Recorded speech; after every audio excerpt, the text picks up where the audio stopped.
Olá, eu sou Renato Marinho, sou médico oncologista e trabalho com a parte de oncogenética, predisposição hereditária ao câncer aqui em Vitória da Conquista e na região sudoeste da Bahia. Sou médico concursado aqui no Hospital Geral de Vitória da Conquista e também atuo no Instituto Conquistense de Oncologia, ICOM, e o NACOM HGVC. Também trabalho com a parte de oncogenética no Centro de Prevenção Oncológico, aqui no Candeias Medical Center.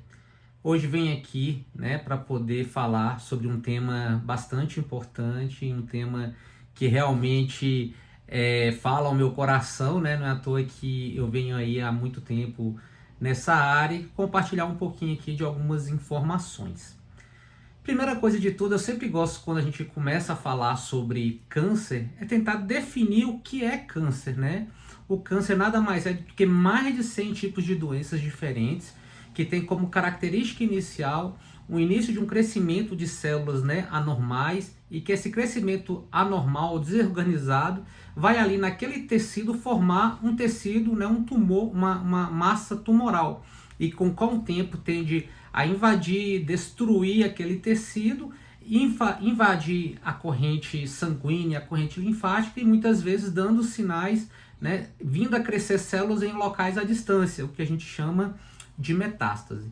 É sempre importante quando a gente fala sobre o câncer, é que o câncer é uma doença genética. Todo câncer é uma doença genética. Por que o câncer é uma doença genética? Porque na realidade sua alteração ocorre no DNA, onde está a programação do funcionamento de nossas células, onde que é guardado toda essa codificação na formação, tradução do DNA e formação de proteínas, e essas proteínas, quando estão alteradas, e que muitas vezes vai dar as características anormais que acontecem em relação ao câncer.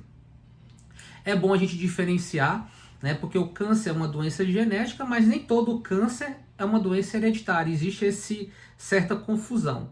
Na realidade, todo câncer ele vem de uma alteração genética, que na maioria das vezes é uma alteração adquirida. A pessoa nasce sem aquela mutação e por algum motivo, pelo próprio envelhecimento, por fatores de risco, ela vem em algum momento sofrer uma mutação, uma alteração daquele DNA e formar células tumorais que vão formar esses cânceres.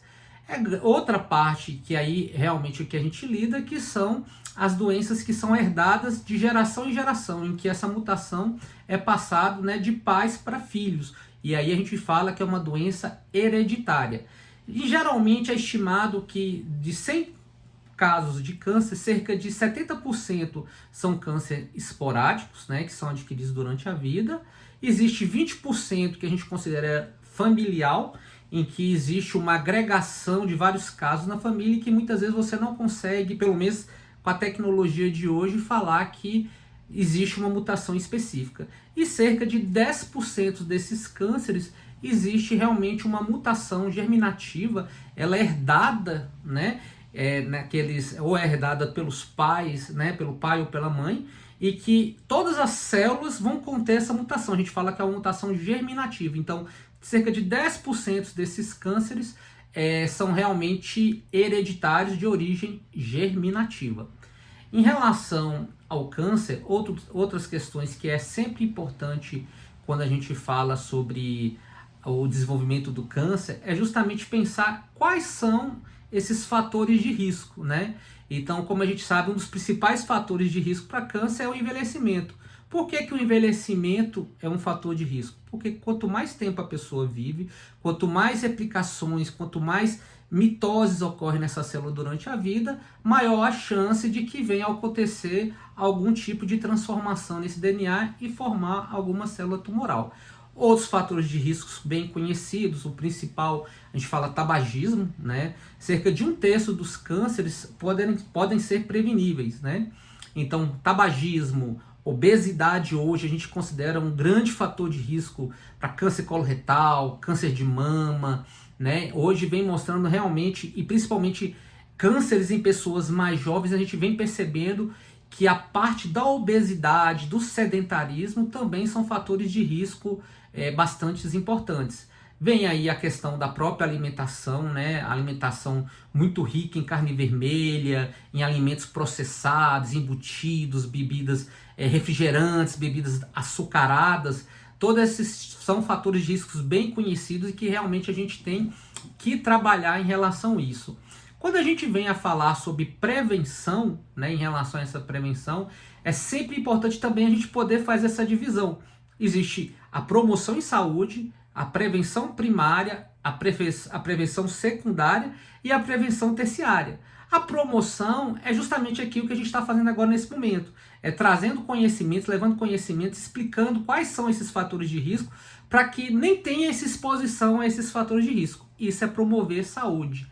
Existe a prevenção primária, que é quando já instalado aquele fator de risco, você faz para poder justamente retirar esse fator de risco. Essa é a prevenção primária, que é justamente combater, né, programas de trabalho de obesidade, né, perda de peso, atividades físicas, a questão de programas de tabagismo.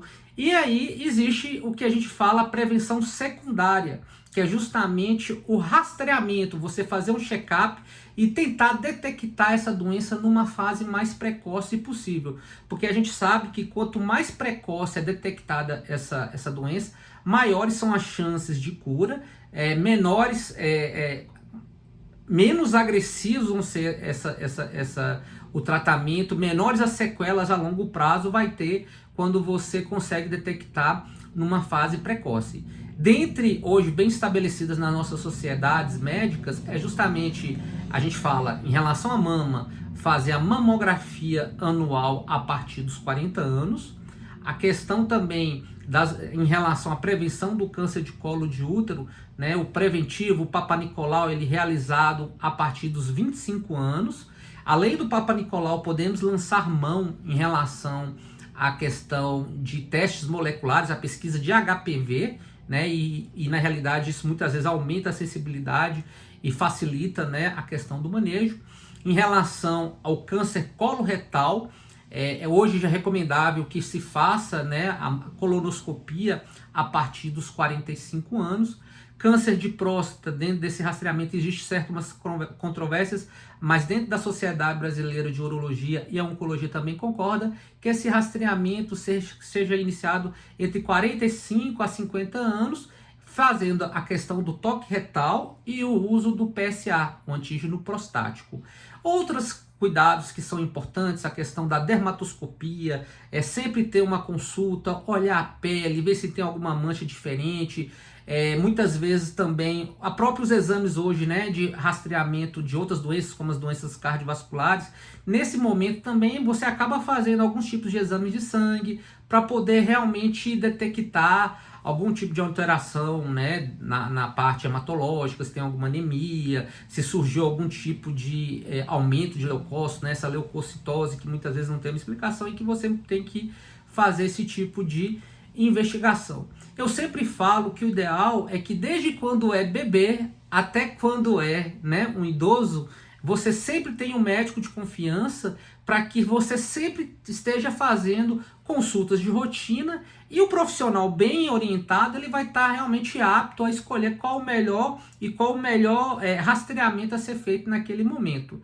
Outra questão que a gente traz também é a prevenção terciária, que na realidade é a reabilitação daqueles pacientes que já tiveram câncer.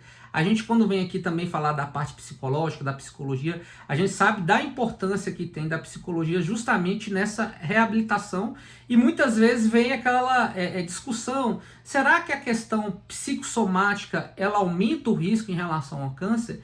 A gente não consegue hoje ainda falar especificamente com dados científicos, falar, o estresse, a depressão vai levar ao câncer. Mas a gente percebe em alguns estudos, né, e até na questão da prática clínica, que aqueles pacientes que têm a questão psicológica mais abalada, mais alterada e que não tem esse acompanhamento, a gente percebe que os resultados com o tratamento são piores.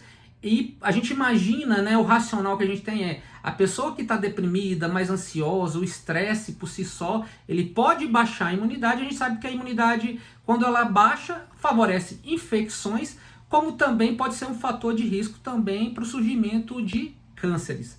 É importante também, não posso deixar de vir aqui falar um pouco também da oncogenética, porque a oncogenética, que é esse estudo da predisposição hereditária ao câncer, e a gente, como oncologista, a gente já sente muito de muitas vezes chegar um paciente com uma doença já avançada, em que muitas vezes você não vai conseguir mais a cura, e que você vai permitir ali realizar cuidados paliativos sem ter tido a possibilidade de um tratamento mais eficaz e resolutivo. Por isso que também a gente tem que pensar que hoje a gente tem que ter medidas, né, de prevenção, às vezes muito mais agressivas.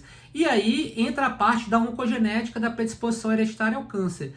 Muitas vezes, quando você tem casos de vários familiares, né, que tiveram câncer, você teve a mãe, teve a avó, ou teve o irmão, ou um paciente por si só teve mais de um tipo de câncer durante a vida, ou então você percebe uma apresentação em comum. Então um homem apresenta com câncer de mama. Isso às vezes já é um fator que deve chamar a atenção em relação a uma possível doença hereditária, né, de uma possível mutação germinativa.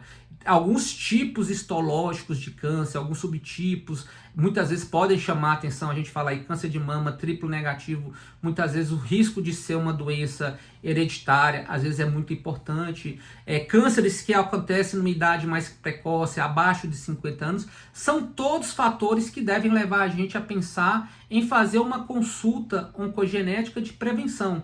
Então hoje muito se fala de um oncologista, não, eu vou oferecer meu serviço como oncologista. Não, doutor, eu não tenho câncer, mas eu falo que muitas vezes você pode ir num oncologista para que você já faça essa prevenção, para que você consiga, antes de você ter o diagnóstico do câncer, você já ter medidas preventivas até mais agressivas, eficazes, para que você reduza, às vezes, a questão desse câncer. A gente tem exemplos aí como mutação BRCA1, que às vezes a paciente vai ter até 80% de chance na vida de desenvolver um câncer de mama. Então muitas vezes você pode lançar a mão e oferecer cirurgias redutoras de risco, como mastectomias profiláticas ou a retirada profilática dos ovários, né, a salpingoforectomia bilateral, como também fazer, né, um rastreamento mais eficaz, porque aquela pessoa ela chega, ela vai fazer toda essa análise e todas aquelas informações, além de ser importante para o paciente, também vai ser importante para você saber manejar e conduzir essa família. Então eu venho aqui, né, para não alongar mais esse vídeo e falar que é um prazer sempre estar trazendo as informações, e eu venho aqui falar sobre, eu não deixo de sempre falar sobre o projeto Janeiro Verde, que é um projeto que a gente já vem desenvolvendo há mais de um ano em Vitória da Conquista, justamente para levar as informações e fazer essas medidas preventivas. E quando a gente fala desse projeto Janeiro Verde, que agora virou uma lei, é justamente a gente prevenir o câncer de colo de útero, porque o câncer de colo de útero é uma doença 100% prevenível, através da vacinação, do rastreamento adequado e do tratamento oportuno. Né? Convido vocês a depois a conhecer. A gente está também desenvolvendo projeto de extensão, já temos projeto de extensão na UFBA, né, de extensão em pesquisa, e convido a vocês a depois a conhecer esse projeto.